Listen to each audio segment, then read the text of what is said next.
Hello again everyone, and welcome to Stitch Bliss Corner. Mary Rose here. I have a few things to do today. Update you on the Scout, mention Kelly Belle and something that she's inspired me to do. What else? Answer McKenna's question about playing cards. Show you some final stitching that I've done, and whatever else crops up. So now, without further ado, now McKenna asked some questions about the origin of playing cards, and she did that because I mentioned that Henry Tudor's wife, that's Henry VII, his wife Elizabeth, is considered to be the person that the Queen of Hearts was based on, her portrait. And you can see the similarity there. There she is, with her white rose of York. And there is the playing card. And McKenna also wanted to know about the male cards, if there was any correlation between anyone for that. So I've had a little bit of a look. Again, it's all conjecture, mostly, from what I can see of it. And of course there was Henry VII at the time that he married Elizabeth of York. And here is a picture of him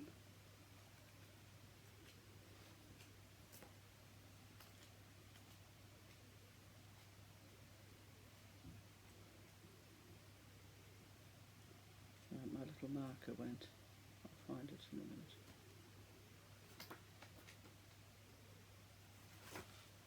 Have to be towards the end of the book. And there he is, quite bereft as a widower when Elizabeth died. She died giving birth to his final child, a daughter, and she died as well. But yeah, anyway, so that's Henry VII. And here's a little bit of the information that I've got for you. The deck of cards was probably introduced to England in the late 14th century, and people played games like dice already. The ancient Egyptians used to play cards, but the suits that we have, spades, diamonds, hearts and clubs, came from French origin. Prior to that, the playing cards were based on tarot cards, coins, wands, swords and cups. And I suppose you've all seen the tarot cards. Some of them are quite ornate, and they have, you know, the world and the fool, and, you know, if you go online you can have a look at all the different cards they have for tarot cards. Now, Elizabeth of York's image is believed to be the Queen image on the heart suit, and there is a strong likeness to it. The legend is that Elizabeth of York was so fond of card games that after her death at the young age of 37 years, the grief-stricken Henry VII ordered that her image become that of Queen of Hearts, so that in this way she could continue in the pastime she loved for evermore. Elizabeth of York's accounts were apparently full of gambling debts. Henry was grief-stricken by her early death, privily departing to a solitary place, and then would no man should resort unto him. So he wished to be alone with his grief. The French, however, had identities also for the face playing cards. Their Queen of Hearts was Judith, a biblical character. Their King of Hearts was Charlemagne. Here.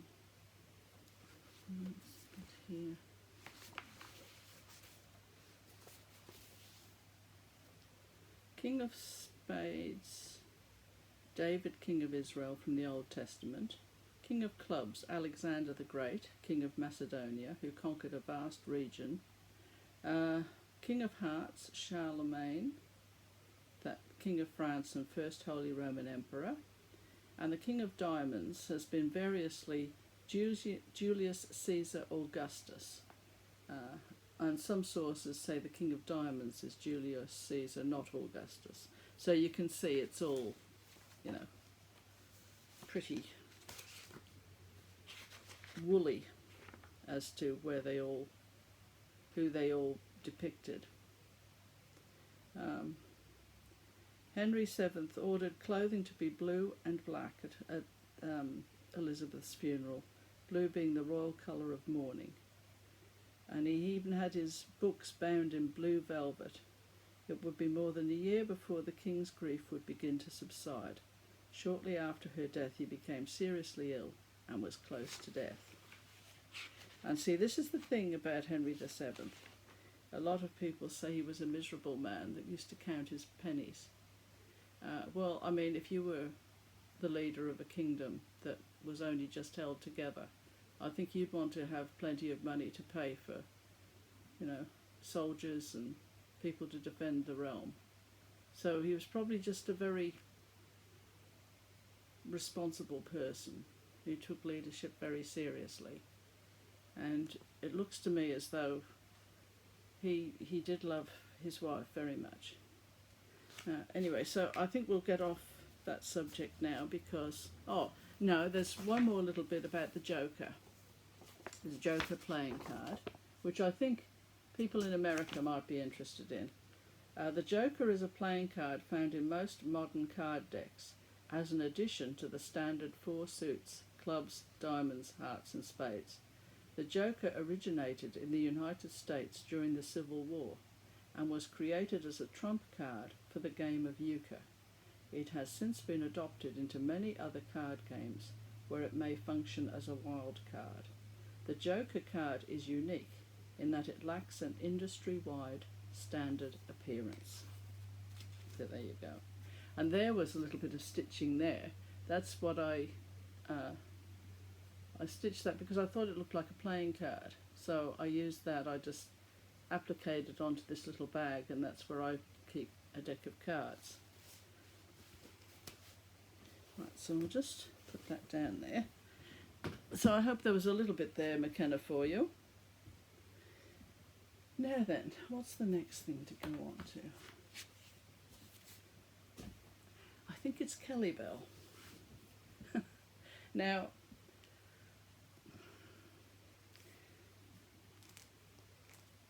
there's a poem by John Keats.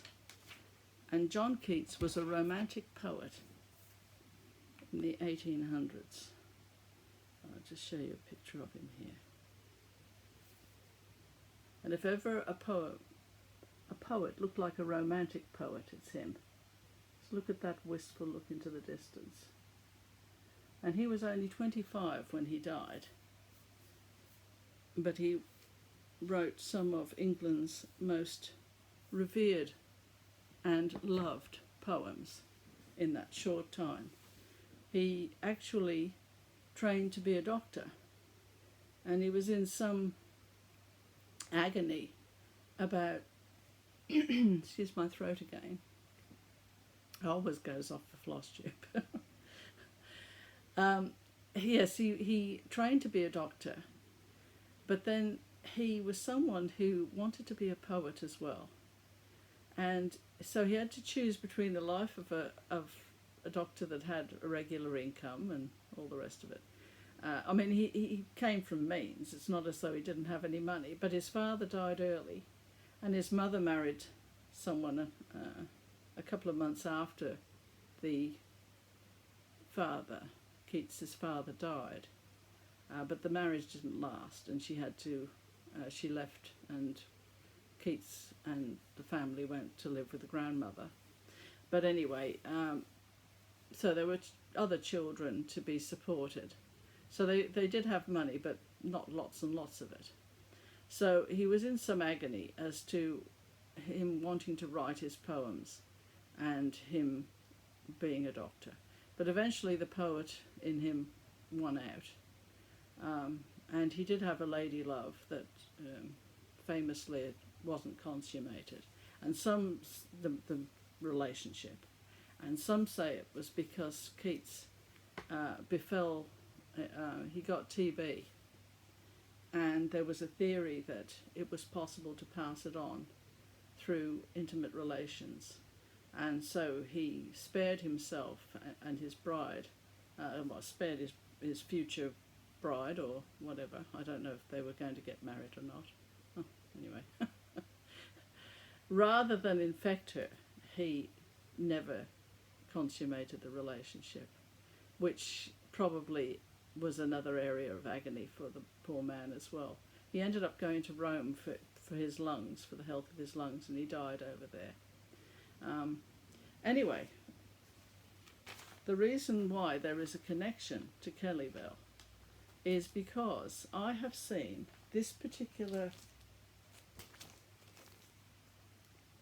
Ink Circles version, Dragons of Sumatra. Now, I have seen a lot of different Flosstubers stitching this particular piece, and I never thought that I would want to stitch it until I saw Kelly Belle's.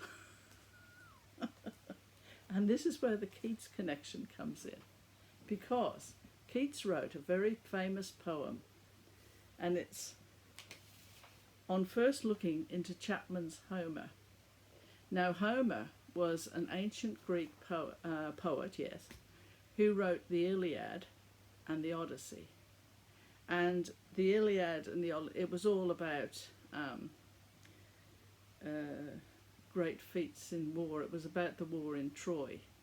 There was a 10-year siege of Troy, and about the return home of the hero of the story, who was, what was his name?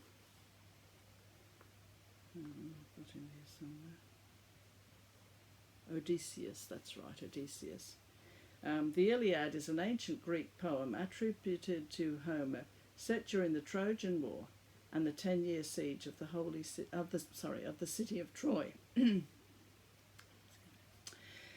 The Odyssey is Homer's epic of Odysseus's 10-year struggle to return home after the Trojan War. And of course the big, I suppose that kind of thing did appeal to the Romantic poets, because Romantic poets, they always delighted in nature, and they were always gushing about birds and rivers and sunsets and all that sort of thing, and heavily used very flowery imagery to talk about these things, and how what a sense of wonder they had about the whole thing. Now, this Chapman's Homer, the reason why Keats was so swept up by it was Homer, the Iliad and the Odyssey had been interpreted by other people through the ages, other translations. But Chapman's translation captured Keats's imagination in the same way as there were other versions of Dragons of Sumatra that were very nice, that I saw on Flosstube. But it wasn't until I saw Kelly Belle's that I was swept up with this particular piece. So anyway, I shall link below the part of Kelly Belle's video that showed the Dragons of Sumatra and how many minutes in, so you can have a look at it. I think I did have that here somewhere. I'll just pause for a moment. Back again. Yes, there it is. Just look at it. Isn't it just divine? Of course, it's not as good reflected onto the screen there, but it's beautiful, and there's something about that colourway that she has there, Kelly Belle, that made me look at this particular piece in a very different way. And then I thought, well, I will get that, and next year I'm going to see about trying to well, I don't know about hand-dyed fabrics and things. It's a whole other world for me. But it just goes to show how you can be inspired by someone and think you've seen something, and you see it with new eyes. And Keats had been talking about this version of Chapman's Homer to a friend, and he went home, and within a couple of hours he wrote a poem about Chapman's Homer. It's not many long, it's a sonnet, so I'll just read it to you so you can hear it, and then I'm going to go on to the Scout and the other things, so I won't be too much longer. On his grave, when he died, he didn't want anything written on his gravestone except the following: "Here lies one whose name was writ in water."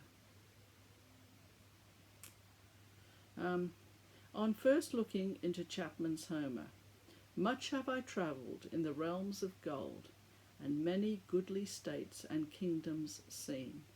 Round many western islands have I been, which bards in fealty to Apollo hold. Oft of one wide expanse had I been told, that deep-browed Homer ruled at his demesne. Yet did I never breathe its pure serene, till I heard Chapman speak out loud and bold. Then I felt like some watcher of the skies, when a new planet swims into his ken, or like stout Cortez, when with eagle eyes he stared at the Pacific, and all his men looked at each other with a wild surmise, silent upon a peak in Darien. October 1816, aged around 20 when he wrote that.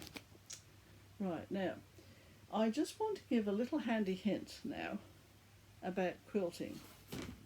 Now, I have not done much quilting, and when I did do it, it was always done by hand, because that's just the way I do things.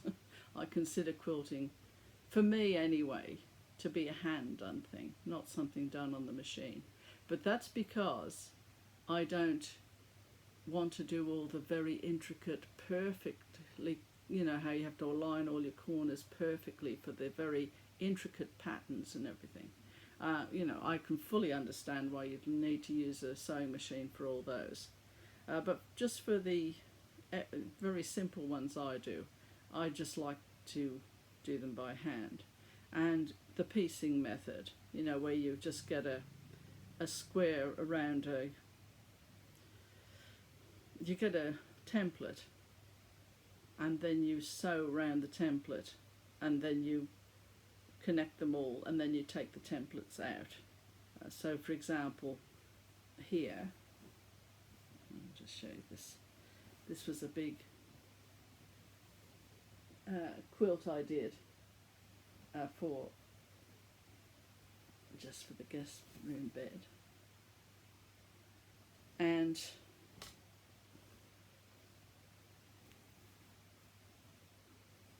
the inside here somewhere.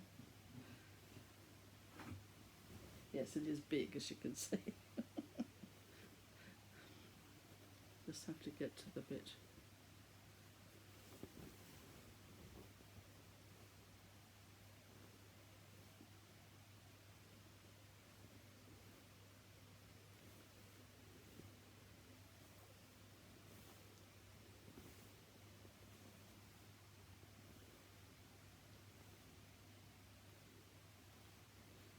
Trying to find the end of a piece of cotton.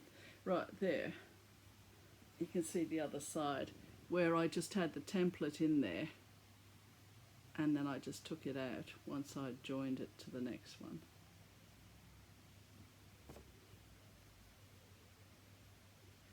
Anyway, once I'd done this vast piece of quilting, I decided that I did not even want to try to do a backing, because that just would have all ended in tears, because I think I would have, well, it would have done my head in trying to do that.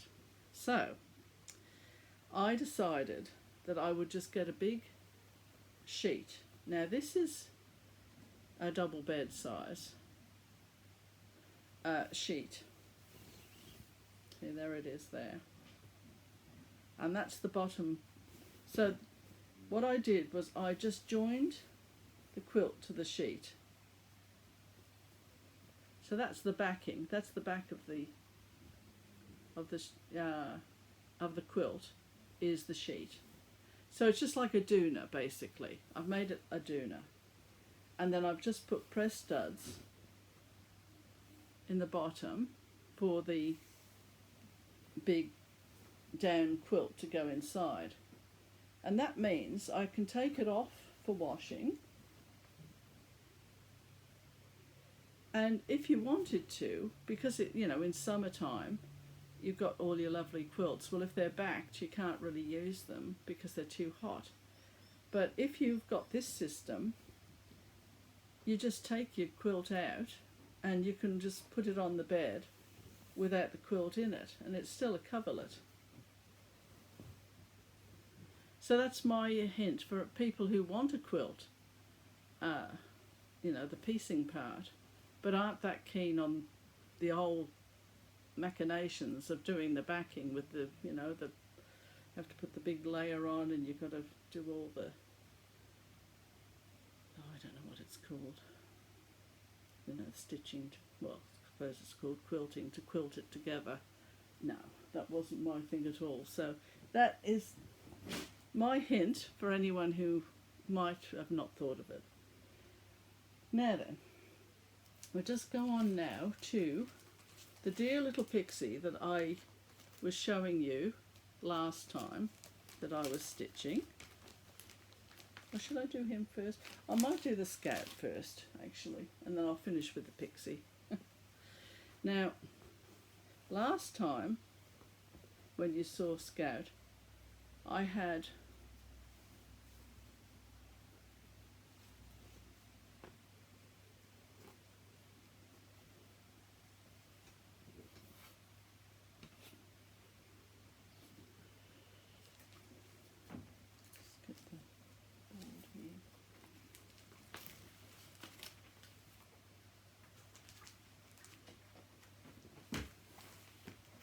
oh, I've got a few more things here I want to tell you about too, I've just noticed. Right, anyway. I'll just put him on this board here. I had over to there done, about there, and since then I've done all that part of the prairie there. Still got that. So we're working up now towards there. Once I get up there, I'm going into the continental half stitch, which I've had a look at Caroline Mazzio's continental tent stitch, where she shows, she's such a consummate professional, isn't she? She's just wonderful. She shows how to do the continental stitch without getting the warp in there, where it twists the material out of, or the fabric, out of shape. So I'm going to use that method. I just have to keep looking at it, I think, for it to go into my head, how to do it. She makes it all look so easy. So I just thought I'd update you there. I'll have to go back to this side and go up to there as well. But he is starting to look as though there will be a completion there. Just have to keep working up here. And it is so enjoyable. And I just can't really leave him to do my other whips. I think the other whips, I won't have so much trouble moving around those, but I really want to see him done, and I'm just looking so forward to having him complete, that he just takes all my attention up. Having said that, I did have a few moments where I decided to start on at this one, the Prayer of Francis of Assisi. And I don't know that I'm going to do all this, you know, I might change some of that with some other ones that I have, some other designs and things. But I've done the wording. This material I've had forever and a day. And it just seemed to lend itself to this particular prayer. So we will see what happens with that, whether I stick with the original or whether I do something else there. Now, I shall just go on now to the little pixie I was showing you last time, or the Hawley Fairy. I haven't quite worked out which one there. And what I decided to do was, I have completed that.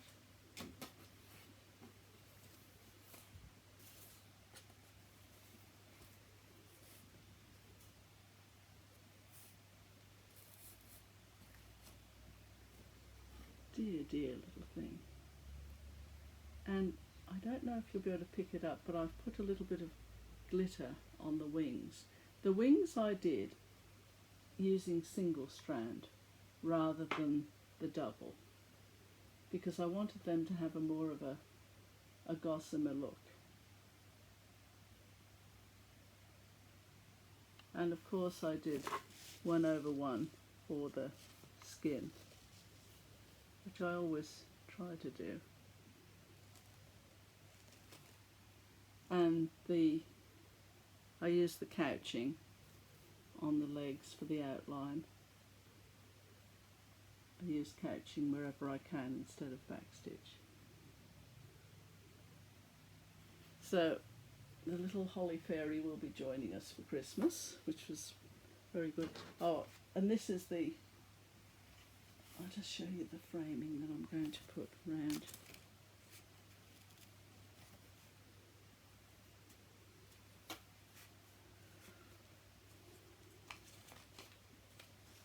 Along those lines anyway.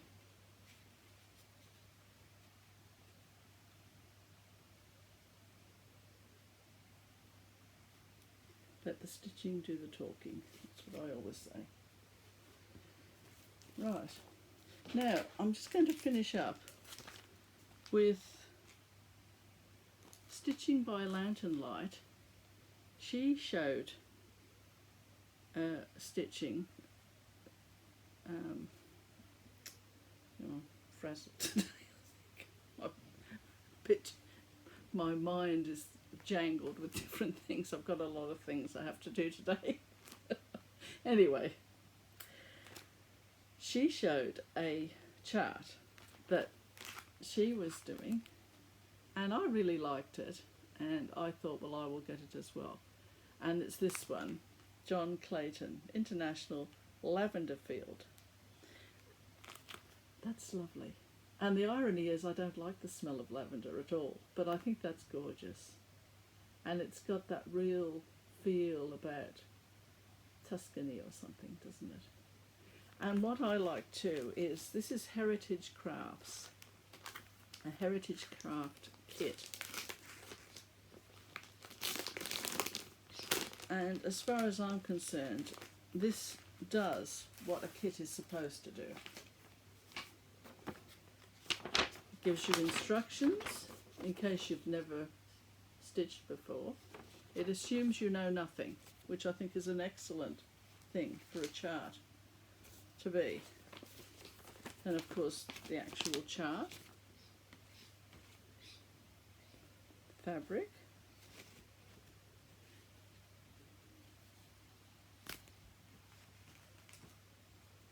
needle, and look at that. I mean, isn't that just what you want?